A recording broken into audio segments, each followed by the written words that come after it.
而波兰一次要将近500门的话，应该也不是自己用，因为波兰它需要这么多嘛。从它的交付这个周期表来看，好像是第一批交付得等到2023年，估计呢顿巴斯战斗应该是赶不上了。大家好，欢迎大家来到方便面面，我是王宇飞。就在前几天呢，拜登总统宣布说不向乌克兰提供能打击俄罗斯境内目标的海马斯火箭弹。几乎是同时还有一个消息，波兰准备从美国引进500套海马斯火箭弹。那么这两个事之间有没有什么关联呢？波兰需要那么多海马斯火箭炮吗？今天就这个问题呢，我们请刘晓平先生对于这个最新的动态呢做一个分析和研判。我觉得几个消息可以是连在一起看。首先我们都知道，波兰在其境内为乌克兰训练了大概是2万多人的作战部队。应该说，经过这种培训的部队，比仓促上战场、临时征召的部队可能还是要好一些的，因为他对援助的那些西方武器操作可能更熟练了吧。再有呢，就是乌军这边可能就是根据俄军情报，是以2个营的兵力整建制的，以志愿者身份投入到了这个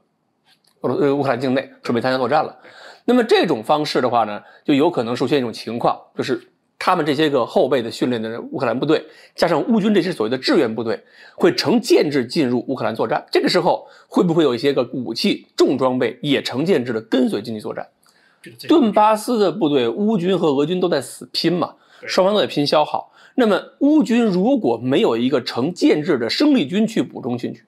光靠补充弹药和少量的去补充人员，那在任何一个点上都无法形成针对俄罗斯的优势。那么就是说，还是那种被动的，这儿损失大点，这儿补点，那儿损失大点，这儿补点。就是你现在这么补的话，就是扛死扛，但是想把它返回去是不太可能的。所以一定要有成建制的、比较大规模的营旅这种规模的部队重新顶上去，才有可能发起反击。所以成建制部队很重要，而且呢，这个从重火力来讲，也是一个目前乌克兰非常非常需要的东西。因为现在双方的交战成什么感觉呢？像战场那种大范围的狙击战，双方都是靠无人机来发现对方的兵员的活动情况、炮兵阵地的位置。一旦是发现对方的这个位置，马上一顿炮火就打过去了。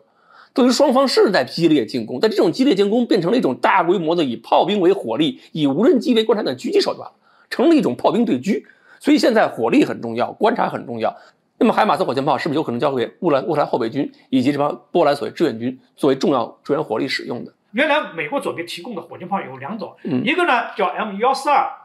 海马斯火箭炮，一个呢是多管火箭炮 M270。那么这2种火箭炮，其实它们发射火箭弹的距离32到70公里射程，对，都一样的弹。但是呢，它们是共架发射，其实也是可以发射陆军战术导弹的。对，这个打击距离就远了。这2种火箭弹呢都是非常机动的。M142是轮式机动的，对，非常方便。M270是履带机动的，也很方便，比那种牵引的方式那肯定要快速机动多了。而如果这2种火箭炮装备乌军，或者是呢由这些所谓的志愿者来使用的话呢，是不是就有可能呢在俄军的背后或者侧翼方向对俄罗斯进行打击，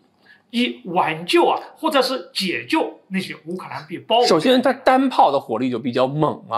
而且它用的是子母弹情况下，基本上它又加上那个有些弹是 GPS 制导的。那么这种情况下，它是我6枚弹，比如分别输入6个坐标，那么我一次开火可以针对6个地点进行覆盖打击。而1枚弹下去之后，以子母弹打开之后，空中一大片反装甲弹药打下去，那可能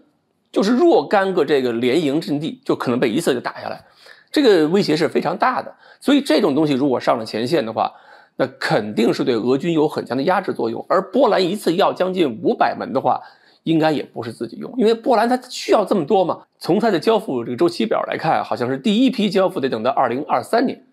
估计呢顿巴斯战斗应该是赶不上了，除非美国有胆子把自己的装备先调出一部分了给乌克兰或者给波兰使用，然后呢就是新生产的再填补美军的空缺，这个办法的话也能赶得上。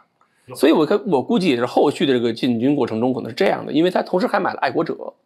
爱国者导弹作为一个防空伞，逐步的向前推进，保护这个整个交通线，保护自己的部队、地面部队开进的时候免遭俄罗斯空间军的打击。然后呢，让部队从这个乌克兰的西部逐渐到顿巴斯前线附近，可能顿巴斯战不一定来得及了，就是我到前线附近去支援这个乌军作战。而且呢，我觉得从更深层次来讲，不仅仅从战术层次上看，就是波兰也好，这个美国也好，是不希望战斗停下来的。那么如果战斗只要一停下来，很可能就是俄军占领这个部分又被俄罗斯默认了一把，又成了默认它的这个控制区域了。美国和波兰不太会愿意容忍这种情况，所以只要仗能够不断的打下去，这个默认的局面就难以形成。我觉得要把仗打下去，把这个战斗持续下去，把俄军粘在那里边，维持这么一种交战状态，不停的给这个乌克兰输血，可能才是波兰最重要的目标。尽管说美国提供这批海马斯可能直接的效应不明显，但是呢，间接的和战略上的效果那是非常明显的。